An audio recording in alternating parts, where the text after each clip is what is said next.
अस्सलाम वालेकुम dear students. Ninth class computer science की आज की इस वीडियो में हम लोग डिस्कस करेंगे पैराग्राफ्स के टैग्स को और लिंक्स के लिए जो भी हम टैग यूज़ करते हैं।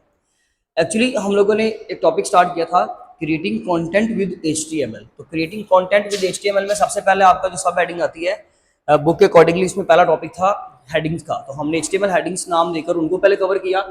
पैराग्राफ्स और लिंक्स, क्योंकि ये दोनों छोटे छोटे टॉपिक्स हैं तो इनको अलग से करते हैं। इमेजेस इंपॉर्टेंट है, इमेजेस की हेडिंग आपको इंशाल्लाह जो है वो नेक्स्ट जो है वीडियो में कवर करवाई जाएगी। तो ये देखें जी, पैराग्राफ का टैग क्या होता है कि पी टैग से शुरू करते हैं और स्लैश पी यानी कि forward slash with P tag से इसको वाइंड अप किया जाता है।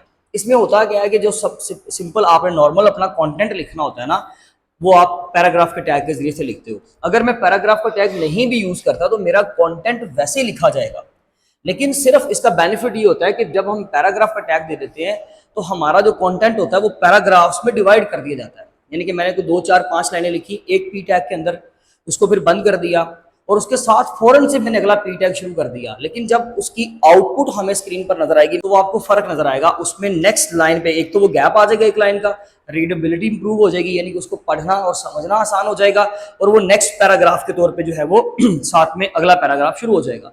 तो इस तरीके से हम लोग पी टैग को यूज करते हैं। मैं इसको थोड़ी सी आपको गाइड करने की कोशिश करता हूँ। देखिए यहाँ पे मैंने लिखा है हेलो पी टैग के अंदर, यहाँ पे मैंने पी टैग अपना बंद कर दिया। तो स्क्रीन पर मुझे क्या शो होगा, अगर हम इसकी आउटपुट की बात करें, यानी जब हम इसको ब्राउजर पे देखेंगे तो हमें शो होगा जी हेलो। उसके बाद मैंने कोड लिखते वक्त उसके साथ ही पी टैग अगला भी लगा दिया, लेकिन ये आउटपुट यहाँ पर इनपुट तो ठीक ऐसे, लेकिन जब ब्राउजर पे इसकी आउटपुट आनी है तो मैंने बोला कि अगला पी टैग हमेशा से नेक्स्ट लाइन से शुरू होगा। ये प्रॉपरली आपको जो है वो यहाँ से मिलेगा, यानी कि नेक्स्ट पैराग्राफ। इसी तरीके से मैंने, क्योंकि ज्यादा पैराग्राफ नहीं लिखा, मैंने सिंपल एक एक वर्ड लिखा है, लेकिन इस तरीके से ये आगे बढ़ता जाएगा। ठीक है जी, सेपरेट कर देता है पैराग्राफ का टैग, इसलिए हम इसको इस्तेमाल करते हैं। और अगर हम पी टैग नहीं भी लगाते, आपके फोन्स आपको स्क्रीन पर उसी तरह नजर आएंगे, लेकिन ये ऑर्गेनाइजेशन नहीं होगी, ये जो तरतीब है, जो पैराग्राफिंग है, ये नहीं हो पाएगी। लिंक्स की अगर हम बात करें तो खास करके जब हम हाइपर लिंक, असल में कीवर्ड है आपके पास हाइपर लिंक। हाइपर लिंक कहते हैं एक ऐसे लिंक को कि जब हम किसी टेक्स्ट को क्लिक करें, ये मेरे पास एक टेक्स्ट लिखा हुआ, लेट्स सपोज क्लिक मी, तो वो एक तो ब्लू कलर में नजर आता है, नीचे अंडरलाइन आ जाती है जब हम लिंक बनाते हैं HTML के अंदर। जब मैं इसके ऊपर क्लिक करूंगा ना तो ये मुझे किसी पेज पर ले जाएगा, किसी दूसरी वेबसाइट पर ले जाएगा, इसी पेज के अंदर नीचे कहीं ले जाएगा, अपनी पोजीशन यानी कि चेंज करवा देगा। That text is called as hypertext and that link is called as hyperlink. जो स्विचिंग करवाने के लिए एक वेब पेज से दूसरे वेब पेज में, जैसे कि हमारे पास वेबसाइट्स के ऊपर क्या होता है, वेबसाइट्स के ऊपर मेन्यूज होते हैं डिफरेंट। यहाँ पे फाइल का मेन्यू है, होम का मेन्यू है, होम का मेन्यू है, कॉन्टेक्ट अस, अबाउट अस। तो मुझे इस पेज से इस पेज पे जाना, तो उसके लिए मैं लिंक पर क्लिक करूंगा ना, तो लिंक पर क्लिक करने से हमारा एड्रेस बदल जाता है पेज का, हम किसी दूसरे पेज पर शिफ्ट कर जाते हैं। सर किस पेज पर जाते हैं, उस चीज को कैसे कंट्रोल करते हैं, वो हम अभी डिस्कस करेंगे। देखिए उसके लिए हम टैग कौन सा इस्तेमाल करते हैं, एंकर टैग। ये कौन सा टैग है, इसका नाम याद रखिएगा।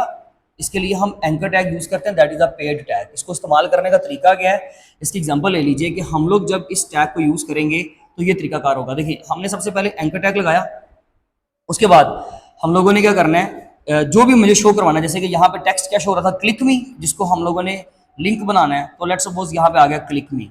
यहाँ पे मैंने एंकर टैग कर दिया बंद, लेकिन क्लिक मी पर क्लिक होने के बाद, क्लिक मी तो आपको फॉन्ट नजर आएंगे ना, टेक्स्ट नजर आएगा, आपका लिंक बन जाएगा जिसको आप क्लिक करना चाह रहे हो। क्लिक करने से आप जाओगे कहाँ पे, आपका डेस्टिनेशन क्या है, वो हम लोग लिखते हैं यहाँ पे इसके अंदर ऐसे HREF इक्वल्स टू, और यहाँ पर उस पेज का एड्रेस लिख दें। एड्रेस मींस उसका URL लिख दें। मैं एड्रेस की बजाय यहाँ पे वर्ड लिख रहा हूँ URL, यूनिफॉर्म रिसोर्स लोकेटर। समझते हैं, एड्रेस यानी कि लिंक होता है ना, ये दूसरे पेज का एड्रेस है। यहाँ पर कोई भी दूसरा पेज, सपोज करें ये मेरा जिसके ऊपर मैं काम कर रहा हूँ, ये मेरी फाइल है index.html। देखिए कुछ समझना बहुत मुश्किल नहीं है, फिर भी कोई क्वेश्चन की क्यूरी हो प्लीज पूछ लीजिएगा लाजमी, ये कॉन्सेप्ट आपका लाजमी क्लियर होना चाहिए। index.html ये मेरी फाइल है। जब मैंने इसके ऊपर क्लिक करना है तो मैं किस फाइल पे पहुंच जाऊं, एक दूसरी फाइल है मेरे पास, लेट्स सपोज abc.html।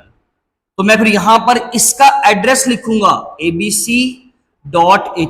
इवन अगर ये फाइल मेरे उसी कंप्यूटर के अंदर C ड्राइव के अंदर पड़ी है तो साथ में मुझे C ड्राइव भी लगानी है। ठीक है, इसी तरीके से अगर ये कहीं किसी फोल्डर में पड़ा, A फोल्डर है, तो मुझे वो फोल्डर का नाम भी लिखना पड़ेगा, प्रॉपर एड्रेस देना पड़ेगा जो मैं यहां लिखूंगा। तो फिर जब हम इसके ऊपर क्लिक करेंगे तो हम इस एड्रेस पे पहुंच जाएंगे। सर ये आपने टैग के अंदर क्या किया है, that is called as attribute, that is the most important concept in tags. Attribute एक इंतहाई इंपॉर्टेंट चीज होती है, ये एक खास एलिमेंट्स होते हैं, खास एलिमेंट के अंदर लिखे जाने वाले कीवर्ड्स होते हैं जो हम लोग टैग की बॉडी के अंदर लिखते हैं। जैसे कि मेरे पास ये टैग है ना, सपोज कर रही है मेरे पास टैग नेम है, तो इसके अंदर मुझे यहाँ पर इस्तेमाल करना है, जैसे कि मैंने href यूज किया है, तो ये मेरा एट्रीब्यूट है, राइट। इस एट्रीब्यूट के अंदर ये एट्रीब्यूट का नाम है और ये एट्रीब्यूट की वैल्यू होगी। यहाँ पर एट्रीब्यूट का नाम लिखा, ये एट्रीब्यूट की वैल्यू। एट्रीब्यूट का नाम आप गलत नहीं लिख सकते, अगर आपने स्पेलिंग मिस्टेक किया तो ये गलत हो जाएगा।